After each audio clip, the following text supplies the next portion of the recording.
जय हिंद। जैसा कि हम पिछले वीडियो में बता चुके थे कि हम काव्य सौंदर्य के तत्व के दूसरे भाग को यानी रस को अगली वीडियो में बताएंगे। आज हम रस का वीडियो लेकर आ चुके हैं। आज हम बताएंगे कि रस के भाग कितने होते हैं और रस कितने प्रकार के होते हैं। रस से संबंधित सारी जानकारी पाने के लिए तथा हिंदी, बायोलॉजी जैसे तमाम महत्वपूर्ण सवालों को जानने के लिए इस चैनल से जुड़े रहने के लिए हमारे चैनल को अवश्य सब्सक्राइब करें। चलिए देखते हैं रस क्या है। रस की लिखित परिभाषा देखिए। काव्य को पढ़ने या सुनने से जिस आनंद की अनुभूति होती है उसे रस कहते हैं। रस के 4 अंग होते हैं। ये बहुत ही महत्वपूर्ण बात है कि रस के 4 अंग होते हैं। वैसे परीक्षा प्रयोगी प्रश्न नहीं है, ये परीक्षा में ना आए इस मकसद से आप चाहें तो वीडियो को पॉज कर सकते हैं, लेकिन समझ लेंगे तो अच्छा रहेगा। रस का सर्वप्रथम पहला भाग आता है विभाव। विभाव क्या है? 4 भाग होते हैं। इसके पहले 4 भागों के नाम सुन लीजिए। पहला है स्थायी भाव, दूसरा है विभाव, तीसरा है अनुभाव, चौथा है संचारी भाव।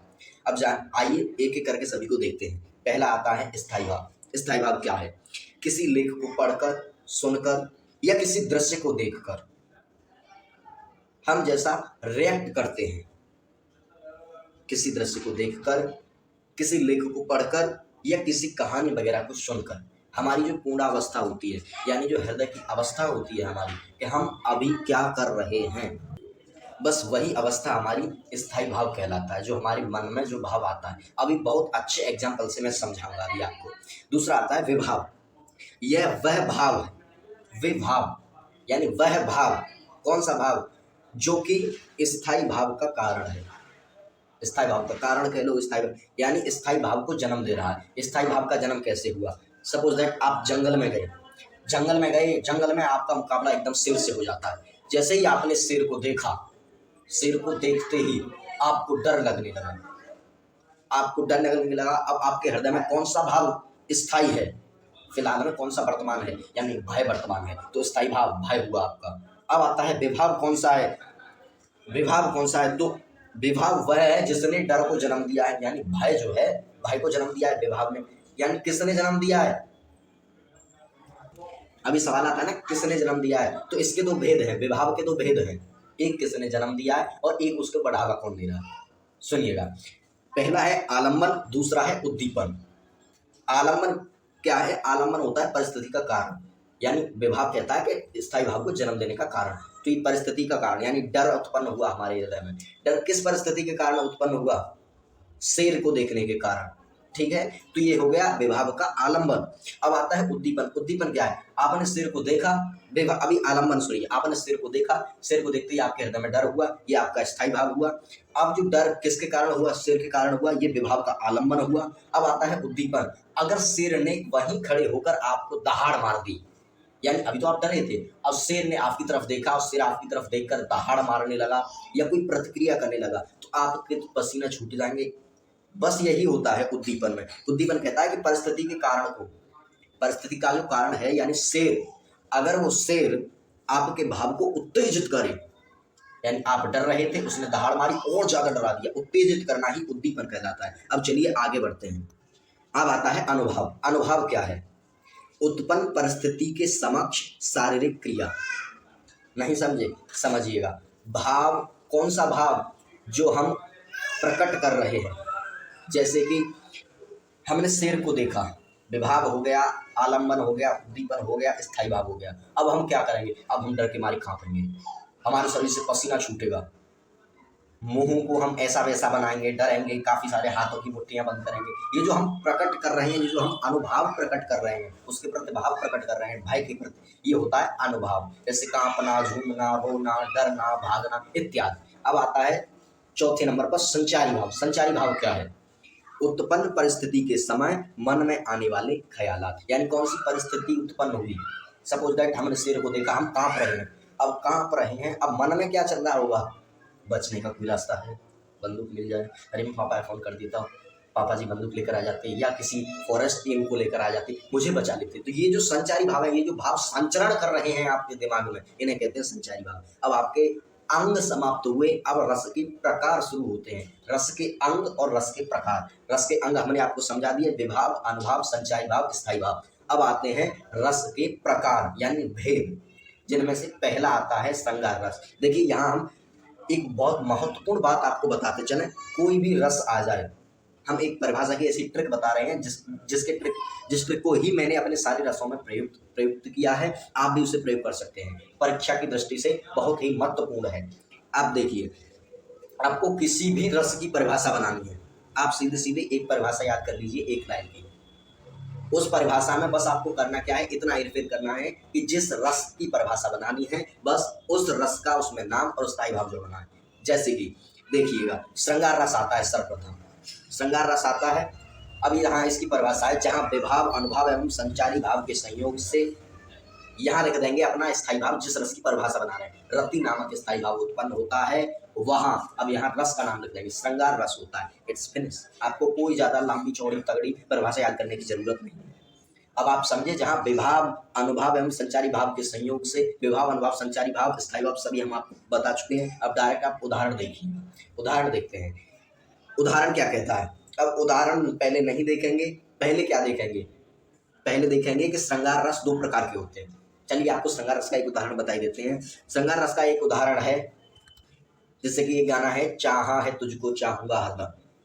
इसमें हम कुछ खोजने की बात नहीं कर रहे, सिर्फ गाना देखिए, प्रेम प्रकट कर रहा है ना, रति नामक स्थायी भाव है, ठीक है। अब श्रृंगार रस के दो भेद और हैं, दो प्रकार और हैं। एक होता है संयोग श्रृंगार, एक होता है वियोग श्रृंगार। संयोग श्रृंगार की परिभाषा देखिए, श्रृंगार रस में जहां मिलने का भाव व्यक्त किया जाता है, यहाँ परिभाषा यानी श्रृंगार रस की परिभाषा लगेगी और होगा क्या, बस मिलने का भाव जहां व्यक्त किया जाए। उदाहरण देखिए संयोग श्रृंगार का, मिलने, एक गाना है, मिले जो तेरे नैना, समझ गए होंगे ना गाना पूरा क्या है। अब यहाँ मिलने की बात कर रही है, नैना मिलने की बात कर रही है, और आप भाव देख के बता सकते हैं हाँ इसका जो स्थायी भाव है वो रति यानी प्रेम से ही संबंधित है, लेकिन यहाँ मिलने की बात हो रही है। अब आता है वियोग श्रृंगार यानी बिछोड़ना। उदाहरण देखिए इसका, एक गाना है, ओ मेरी महबूबा, ठीक है ना, समझ गए। अब इसमें आगे क्या होता है कि तुझे जाना है तो जा, तेरी मर्जी में रख, यानी यहाँ बिछुड़ने की बातें हो रही हैं। और भी बहुत से गाने हैं जिनमें बिछुड़ने की बातें होती हैं, लेकिन कोई आम गाना नहीं ले सकते हम। गाने वही होंगे जो फिल्मी होंगे, जिसमें कि रति नामक स्थायी भाव होगा, यानी जो प्रेम से परिपूर्ण होंगे। आगे आता है दूसरा रस, देखिए रस नंबर 2, हास्य रस। परिभाषा देखिए, वही परिभाषा की ट्रिक है, बस आपको रस का नाम और स्थायी भाव का नाम अलग से लगाना है। परिभाषा आप पढ़ ही लेंगे। अब आते हैं डायरेक्ट हम उदाहरण पे। उदाहरण देखिए, मैं महावीर हूँ, पापड़ को तोड़ सकता हूँ, गुस्सा आ जाए तो कागज को मोड़ सकता हूँ। अब देखिए इसे पढ़कर आपको, समझकर आपको हंसी आई होगी। बंदा कह रहा है मैं महावीर हूँ, वो काम क्या करके दिखा रहा है, महावीर का पापड़ को तोड़ के कह रहा है मैं महावीर बन रहा हूँ, मैं महावीर हूँ इसलिए पापड़ को तोड़ सकता हूँ। और यदि मुझे गुस्सा आ जाए तो ये क्या कर रहा है बंदा, अगर इसे गुस्सा भी आता है तो ये कागज को ही मोड़ेगा सिर्फ। अच्छे से समझ में आ गया। जैसे कि मैं एक और टिप्पणी करता हूँ, अभी जो कांग्रेस से हैं सोनिया गांधी, वो नर्मदा के पुल का उद्घाटन करने गई और वहां उन्होंने 2 शब्द कहे, भाइयों बहनों आज हमें बहुत खुशी है कि हम इस नर्मदा के, कैमरामैन ने कहा मैम नर्मदा नहीं नर्मदा की कहिए, नर्मदा। अब आपको समझ आ गया ना, जहां केवल और केवल व्यंग हो रहा हो, हंसी हो रही, जैसे कि कवि सम्मेलन, मौज मस्ती के चुटकुले, बस ये वही है। अब आता है आपका करुण रस, तीसरा रस करुण रस, जहां वेदना बताई जाए। आपकी भाषा बोलूं तो शोक स्थायी भाव है इसका। उदाहरण देखिए, उदाहरण कहता है, जथा पंख बिन खग अति दीना, जैसे पंख के बिना एक पक्षी की क्या हालत होगी आप सोच सकते हैं। मन बिन फन करे वर करे हीना, मणि के बिना सर्प की क्या हालत होगी, यानी वो अपना दुख ही प्रकट करेगा। स्थायी भाव इसका शोक होगा और यह करुण रस होगा।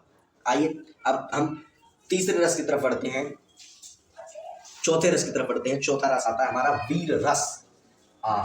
उत्साह भरा आया होगा आप सभी के शरीर में, हाँ उत्साह ही इसका स्थायी भाव है। परिभाषा आप देख चुके हैं। उदाहरण देखिए, उदाहरण है, चढ़ चेतक पर तलवार उठा, करता था भूतल पानी को, राणा प्रताप सिर काट काट करता था सफल जवानी। ये इसका उदाहरण है। इसे देखकर आपको लगता है कि ये अब तक गाया जा रहा है, काश हम भी कुछ ऐसा काम करते जिसको हमारी भी बहादुरी की प्रशंसा होने लगती, उत्साह भरा आता है एकदम। जैसे देशभक्ति के गीत होते हैं अगर वगैरह, इनमें सर्वाधिक वीर रस का प्रयोग होता है। अब आते हैं हम पांचवें रस पर, जो कि है हमारा रौद्र रस। जी हाँ, रौद्र रस जिसका स्थायी भाव क्रोध है। परिभाषा आप पढ़ ही लेंगे। उदाहरण देखिए, काचे घट जिमिटारों फोरी, सकऊं मेरु मूलक जिमितूरी। भाई इसमें लक्ष्मण जी कह रहे हैं कि मैं इस ब्रह्मांड को कच्चे घड़े की तरह फोड़ डालूंगा और सुमेरु पर्वत को मूली की तरह तोड़ डालूंगा या कुकुरमुत्ते की तरह रौंद डालूंगा। भाई इसमें कितना क्रोध है, क्यों लक्ष्मण जी क्रोधित हो रहे हैं? इसमें क्रोध है स्थायी भाव, यानी ये रौद्र रस है। बस आगे बढ़ते हैं। आगे आता है हमारा छठा रस, भयानक रस। जी हाँ, जिसका स्थायी भाव भय होता है। परिभाषा आप पढ़ ही लेंगे। उदाहरण देखिए, लखन सकोप बचन जी बोले, डगमगान मह दिग्गज डोले।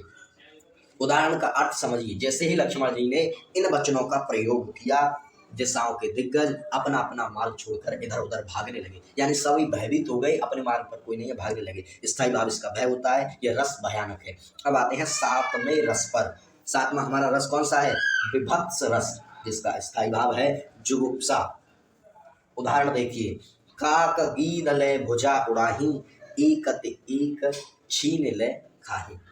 उदाहरण कहता है कि हाथ पैरों को, यानी हाथों को कौवे लेकर आकाश में उड़ जाते हैं, गीदड़ लेकर आकाश में उड़ जाते हैं, कटे हुए हाथों को, और फिर क्या होता है, एक दूसरे से छीनते हैं, झपटते हैं, मांस पे करता है वगैरह वगैरह। तो आपको एक थोड़ी सी गड़नासी होती है, जुगुप्सा उत्पन्न होती है, जो कि विभत्स रस में आती है।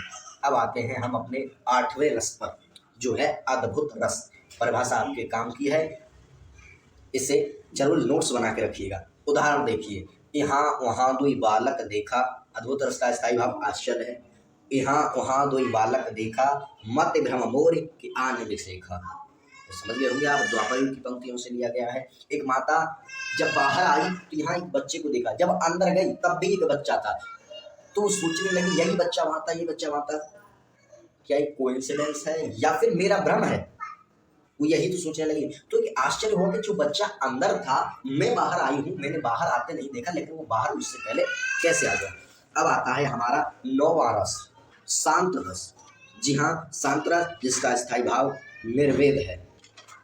परिभाषा देख चुके हैं, उदाहरण देखिए। उदाहरण है, राम अनुज मन की गति जानी, भगत बचनता ही हुलसानी। यानी शांत रस है, इसमें कोई ऐसी बात नहीं होगी मैं मार दूंगा, फाड़ दूंगा, उठा दूंगा, चलूंगा, नहीं, शांत। और अधिकतम पंक्तियों को, अधिकतम इसके कई सारे उदाहरण मिल जाएंगे, जो आमतौर जो उदाहरण होते हैं उससे शांत ही उदाहरण होते हैं।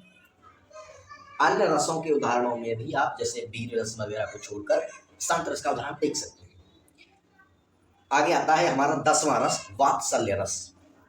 परिभाषा आप देख सकते हैं, उदाहरण देखिए।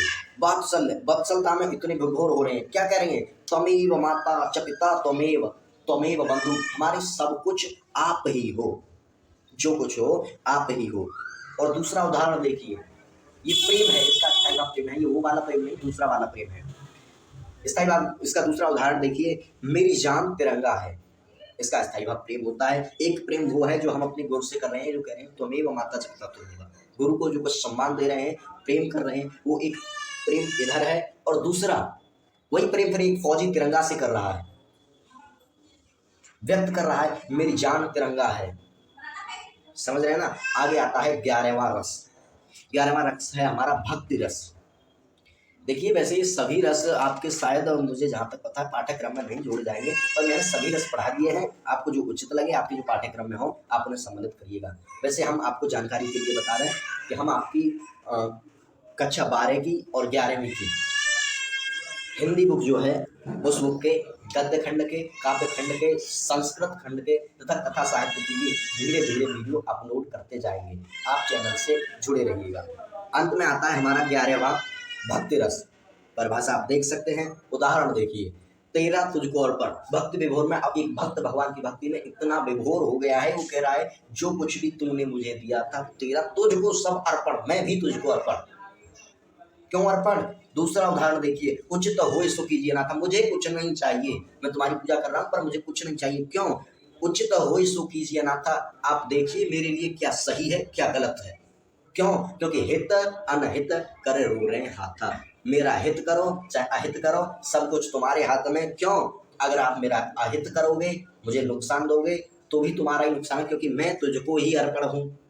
जो करना है तुम्हें करना है। आशा करते हैं यहाँ पर हमारे सारे रस समाप्त होते हैं। आशा करते हैं रसों का वीडियो आपको पसंद आया होगा। वीडियो यदि पसंद आया हो तो प्लीज़ चैनल को सब्सक्राइब करें, वीडियो को लाइक करें और देखते रहें ज्ञान हर विषय का। जय हिंद।